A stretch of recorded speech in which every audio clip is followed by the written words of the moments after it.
Assalamualaikum warahmatullahi wabarakatuh. Halo teman-teman semuanya, bagaimana keadaannya hari ini? Semoga teman-teman semua dalam keadaan sehat walafiat. Amin ya rabbal alamin. Pada kesempatan ini saya akan membahas materi terkait ihsan. Sebelum itu, perkenalkan, nama saya Arsyad Melani Saputra, NPM 21406040118 dari lokal A2, jurusan Pendidikan Matematika. Apa itu ihsan? Ihsan secara bahasa berasal dari bahasa Arab, yakni kata hasana yahsanu ihsanan, yang artinya baik atau berbuat baik. Allah berfirman dalam surah An-Nisa ayat 36, A'udzubillahi minasyaitonirrajim, Bismillahirrahmanirrahim.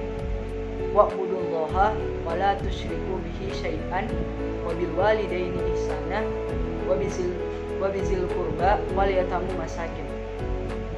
Beribadah kepada Allah semata dan janganlah engkau mempersekutukannya dengan sesuatu apapun. Wa bil walidaini ihsana, dan berihsanlah engkau kepada kedua orang tua. Wa bizil qurba, pada kerabat dekat, dan seterusnya. Makna ihsan di sini, makna ihsan di ayat ini adalah berbuat baik. Dan ini merupakan salah satu makna ihsan di dalam Al-Quran. Ihsan itu pernah didefinisikan oleh Rasulullah SAW pada saat beliau berdialog dengan Malaikat Jibril. Pada saat itu Malaikat Jibril bertanya, apa itu ihsan? Lalu Rasulullah SAW itu menjawab, ihsan adalah beribadah kepada Allah dengan seolah-olah engkau melihatnya, dan apabila engkau tidak mampu, maka bayangkan Allah melihat perbuatan kita. Jadi maknanya apa di sini? Jadi maknanya itu ihsan adalah menyembah Allah atau beribadah kepada Allah secara ikhlas. Artinya beribadah semata-mata karena Allah Ta'ala, baik itu ibadah khusus ataupun ibadah umum. Secara istilah, ihsan terbagi menjadi dua macam, yakni yang pertama ihsan terkait beribadah kepada Allah Subhanahu wa Ta'ala, dan yang kedua ihsan terkait interaksi dengan sesama makhluk hidup.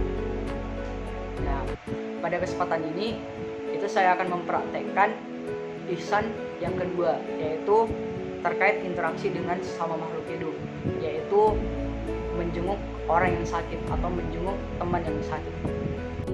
Menjenguk orang sakit itu sesuatu yang dianjurkan sekali dalam Islam.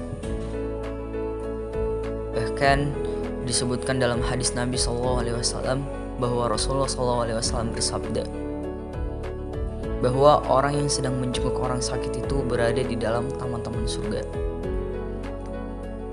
dan bahwasannya orang yang menjenguk orang yang sakit itu di pagi hari akan berselawat untuknya 70.000 malaikat sampai sore hari, dan orang yang menjenguk orang yang sakit di sore hari maka akan bersalawat untuknya 70.000 malaikat sampai di pagi hari.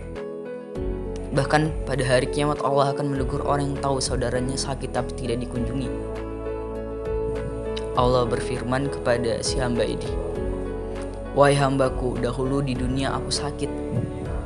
Kemudian si hamba ini berkata, ya Allah, bagaimana engkau sakit sementara engkau Rabb semesta alam? Maka Allah berfirman, bukankah hambaku dahulu sakit dan kamu tahu dia sakit tapi kamu tidak menjenguknya?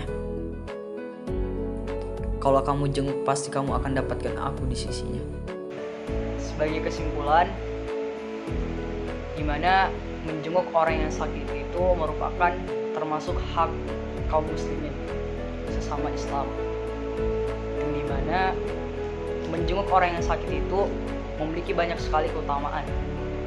Salah satunya yakni kita diibaratkan berada di taman surganya Allah Subhanahu wa Ta'ala, yang kemudian akan membuahkan pahala yang sangat besar dari Allah Subhanahu wa Ta'ala. Dan hal itu juga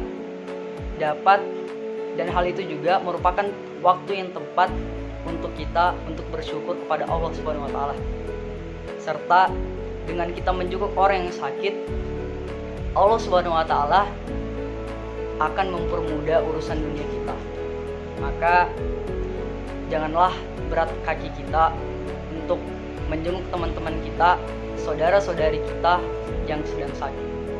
Mungkin itu saja video terkait materi ihsan dari saya. Mudah-mudahan video ini dapat bermanfaat bagi teman-teman semuanya, khususnya saya pribadi.